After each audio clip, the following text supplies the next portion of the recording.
बिस्मिल्लाहिर्रहमानिर्रहीम। अस्सलाम वालेकुम स्टूडेंट्स। आज हम लोग लेसन नंबर 39 करेंगे एंथ्रोपोलॉजी और जो हमारी सोसाइटीज़ में डेवलपमेंट हो रही होती है, डेवलपमेंट प्रोग्राम्स हो रहे होते हैं, उनका आपस में क्या ताल्लुक होता है। तो सबसे पहले तो टर्म जो है डेवलपमेंट समझने की जो है वो ज़रूरत है। तो ये कहते हैं कि सबसे जो पॉपुलर मीनिंग होता है डेवलपमेंट का, उसका मतलब ये होता है कि किसी भी पॉजिटिव चेंज की तरफ मूव करना डेवलपमेंट होती है। टुवर्ड्स मॉडर्नाइजेशन की तरफ मूव करना, इंडस्ट्रियलाइजेशन की तरफ मूव करना, कैपिटलाइजेशन की तरफ मूव करना, ये सारी जो टर्म्स होती हैं, इनको हम लोग के सारे प्रोसेसेस को जो है वो डेवलपमेंट करना कहते हैं।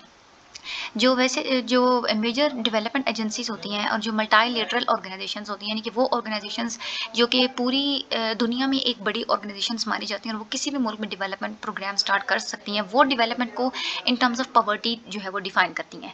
वो कहती हैं कि जो हमारी पॉवर्टी का, वो कहती हैं कि पॉवर्टी का मतलब होता है कि बेसिक सर्विसेज और इनकम जो है ना, उसका ना होना जो है वो पॉवर्टी कहता है। यानी कि अगर कोई बंदा लेस देन $1 अ डे कमाता है, तो वो क्या है कि वो गुर्बत में रहता है, वो पॉवर्टी में है। तो ये जो चीज़ होती है यानी कि पॉवर्टी का होना इस बात की निशानी होती है कि डेवलपमेंट जो है वो वहाँ पे एब्सेंट है। ठीक है? इसलिए वो डेवलपमेंट की मुदाखलत को जो है वो जस्टिफ़ाई कर देती है। यानी कि पॉवर्टी जो होती है ना, वो इस चीज़ को जस्टिफ़ाई करती है, इस चीज़ को ज़रूरी बना देती है कि डेवलपमेंट की यहाँ पे इंटरवेंशन होनी चाहिए। अब जो पॉवर्टी और डेवलपमेंट होती है, ये मेजर की जाते हैं। बहुत सारे मल्टीनेशनल्स होते हैं या नेशनल ग्रुप्स होते हैं या ग्लोबल लेवल पे जो है वो मुख्तलिफ़ कंट्रीज़ को एनालाइज़ करके तो जो है वो पॉवर्टी और डेवलपमेंट को मेजर किया जाता है और वो उस मेजरमेंट की बेसिस पे वो डेवलपमेंट प्रोग्राम्स को जो है वो अंडरटेक करते हैं, यानी कि स्टार्ट करते हैं।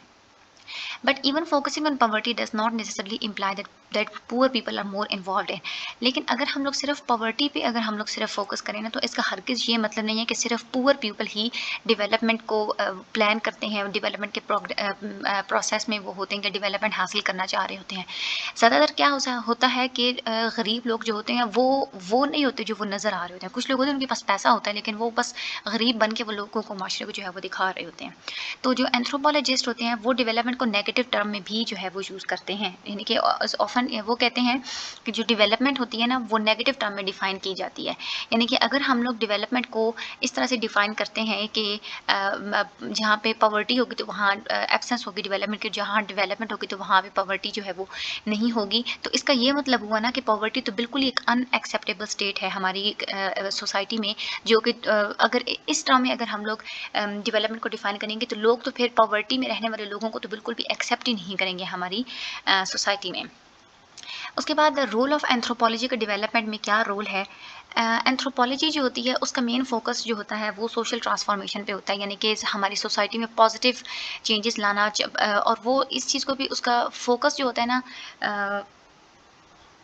एंथ्रोपोलॉजी वो प्रोसेसेस स्टडी करती है कि जो हमारी माशरे में या तो पॉजिटिव चेंजेस लाती है या फिर नेगेटिव चेंजेस लाती हैं। ठीक है? दोनों दोनों जो है वो एंथ्रोपोलॉजी दोनों एस्पेक्ट्स पे जो है वो फोकस करती है। लेकिन एंथ्रोपोलॉजी क्या करती है, ये 2 काम करती हैं। एंथ्रोपोलॉजिस्ट जो होते हैं वो क्या करते हैं कि सबसे पहले तो वो जो डेवलपमेंट इनिशिएटिव्स होते हैं ना, वो उन लोगों को बताते हैं कि इस फ़लाँ कल्चर में, फ़लाँ कॉन्टेक्स्ट में, फ़लाँ सोसाइटी में किन-किन एरियाज़ में डेवलपमेंट एक्टिविटीज़ इंट्रोड्यूस करने की ज़रूरत है। ठीक है?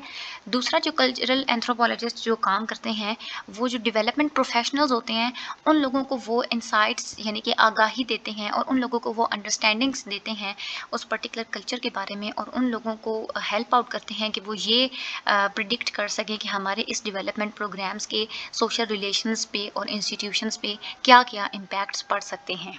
तो ये 2 काम होते हैं एंथ्रोपोलॉजी के। एक तो वो एरियाज़ ऑफ डेवलपमेंट रिकॉग्नाइज़ करते हैं और दूसरा वो क्या करते हैं कि अंडरस्टैंडिंग प्रोवाइड करते हैं किसी भी कल्चर की। अगर हम लोग कंपेयर करते हैं डेवलपमेंट को और एंथ्रोपोलॉजी को, तो डेवलपमेंट अप्रोचेस और जो मेथड्स होते हैं वो वैसे तो कॉमन होते हैं एंथ्रोपोलॉजी के साथ, लेकिन उसमें कुछ डिफरेंसेस भी होते हैं। ठीक है? Social development knowledge is determined by the need to meet policy priorities rather than the pursuit of knowledge. यानी कि सोशल डेवलपमेंट जो प्रोग्राम्स होते हैं उनका मेन फोकस होता है ऐसी पॉलिसीज़ बनाना, ऐसी पॉलिसी की जो है वो प्रायोरिटीज़ के बारे में पॉलिसी बनाना जो कि डेवलपमेंट या सोसाइटी को वेल डेवलप्ड बनाने में हमें हेल्प आउट कर सकती हैं। उनका लेस फोकस होता है नॉलेज पे, लेकिन एंथ्रोपोलॉजिस्ट क्या करते हैं, उनका मेन फोकस होता है नॉलेज पे। वो नॉलेज गेन करके सेल्फ सोशल डेवलपमेंट प्रोग्राम्स को वो नॉलेज जो है वो प्रोवाइड करते हैं, ठीक है। लेकिन सोशल डेवलपमेंट जो होता है ना, ये नॉलेज बेस नहीं होता, ये एक टेक्निकल डिसिप्लिन होता है जिसमें टेक्निक्स यूज़ करके और जो एंथ्रोपोलॉजिस्ट ने जो नॉलेज दिया हुआ होता है उनका वो नॉलेज यूज़ करके सोशल एनालिसिस करके उसके बाद वो सोसाइटी में कुछ ट्रांसफॉर्मेशंस करते हैं, ठीक है। अब एंथ्रोपोलॉजिकल मेथड्स जो होते हैं उनका लोगों पर फोकस होता है और वो क्वालिटेटिव टेक्निक्स यूज़ करते हैं। इस तरह से डेवलपमेंट का भी जो फोकस होता है ना, वो फोकस जो है वो पीपल्स पे होता है और वो भी क्वालिटेटिव टेक्निक्स यूज़ करते हैं, यानी कि ऐसी टेक्निक्स वो यूज़ करते हैं जिससे चीज़ों की जो है वो क्वालिटी बेहतर हो सके, ठीक है। क्योंकि डेवलपमेंट का मतलब ही यही होता है ना कि किसी चीज़ की जो है वो क्वालिटी हम बेहतर करें। लेकिन एंथ्रोपोलॉजिकल मेथड जो होते हैं वो एक एक्सटेंडेड फील होती है, ठीक है। एक उसमें लंबा चौड़ा हिसाब होता है कि कल्चर्स में जाकर लोगों के साथ मिल-जुल के जो है वहाँ पे जो है वो कल्चर्स को आइडेंटिफ़ाई करना, प्रॉब्लम्स को एनालाइज़ करना। लेकिन जो सोशल डेवलपमेंट की जो मेथोडोलॉजीज़ होती हैं वो शॉर्ट टाइम फ्रेम्स होते हैं, यानी कि वो क्या करते हैं कि किसी मखसूस वक़्त में उन्होंने कोई डेवलपमेंट प्रोग्राम जो है वो अटेन करना होता है, उन्होंने एक स्पेसिफिक गोल अटेन करना होता है, ठीक है। तो ये इसके हमने कंपेयर भी कर लिया। उसके बाद है कि डेवलपमेंट असल में करता कौन है? तो डेवलपमेंट ऑर्गेनाइजेशंस होती हैं वो डेवलपमेंट करती हैं। अब उन ऑर्गेनाइजेशंस में कुछ मल्टीलेटरल एजेंसीज भी होती हैं। मल्टीलेटरल एजेंसीज मैंने आप लोगों को पहले भी बताया है, जैसे वर्ल्ड बैंक हो गया, ठीक है, जैसे यूएन एजेंसीज होंगी जो कि ऑल ओवर द वर्ल्ड उनका वो उन लोगों के पास इतनी पावर होती है कि वो ऑल ओवर द वर्ल्ड वो देख सकें और किसी भी कंट्री में जाके वहाँ पे डेवलपमेंट प्रोग्राम स्टार्ट कर सकें। देन उसके बाद बायलैटरल एजेंसीज होती हैं, नेशनल और इंटरनेशनल एनजीओज़ होती हैं जो कि हमारे कंट्री में और आउटसाइड द कंट्री जो है वो डेवलपमेंट प्रोग्राम्स के लिए काम कर रही होती हैं। इसके अलावा जो टिपिकल पार्टनर ऑर्गेनाइजेशंस में आ जाती हैं हमारी जो अपनी जो टिपिकल ऑर्गेनाइजेशन जैसे नेशनल एजेंसीज़ हो गई या नेशनल गवर्नमेंट जैसे हमारी हो गई, या लोअर टियर की जो कम्युनिटी बेस्ड ऑर्गेनाइजेशंस होती हैं, यूनियन काउंसिल्स वगैरह होती हैं, डिस्ट्रिक्ट काउंसिल्स वगैरह होती हैं, वो सारी जो है वो डेवलपमेंट के प्रोग्राम्स करती हैं। उसके बाद इन्फ्लुएंस ऑफ डेवलपमेंट नोशंस, ठीक है। यानी कि डेवलपमेंट के नोशंस का मतलब होता है ख़्याल, ठीक है।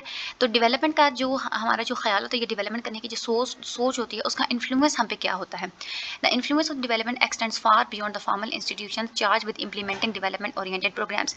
एक तो फॉर्मल इंस्टीट्यूशंस का तो एक वो होता है, वो क्या करते हैं हमारा अगर हम लोग डेवलपमेंट करना चाह रहे हैं तो एक फॉर्मल किस्म के हम लोग इंस्टीट्यूशंस बनाएंगे जिनका मेन काम ही यही होगा कि वो डेवलपमेंट ओरिएंटेड प्रोग्राम्स करके तो सोसाइटी में डेवलपमेंट करेंगे।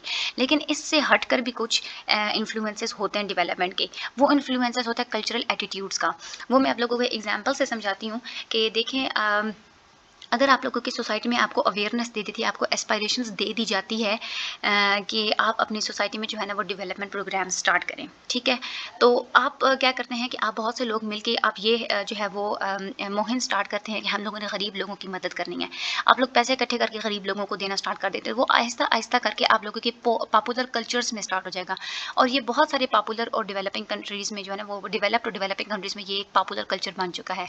जैसे नेपाल होता है, वो इसी तरह से उन्होंने सोशल नेटवर्क्स बनाए हुए होते हैं, क्लास पोजीशन के हिसाब से वो लोगों को जो है वो क्लासिफाई करके उन लोगों की फिर वो हेल्प करते हैं। वेल्दी इंडिविजुअल्स जैसे होते हैं डेवलप्ड कंट्रीज़ में, वो मनी देती हैं कम्युनिटीज़ के लिए पुअर कम्युनिटीज़ के लिए वाया चाइल्ड स्पॉन्सरशिप स्कीम्स। तो आज का ये हमारा टॉपिक भी हो गया कंप्लीट। अगर कुछ ना समझ आया हो तो आप कमेंट सेक्शन में पूछ सकते हैं।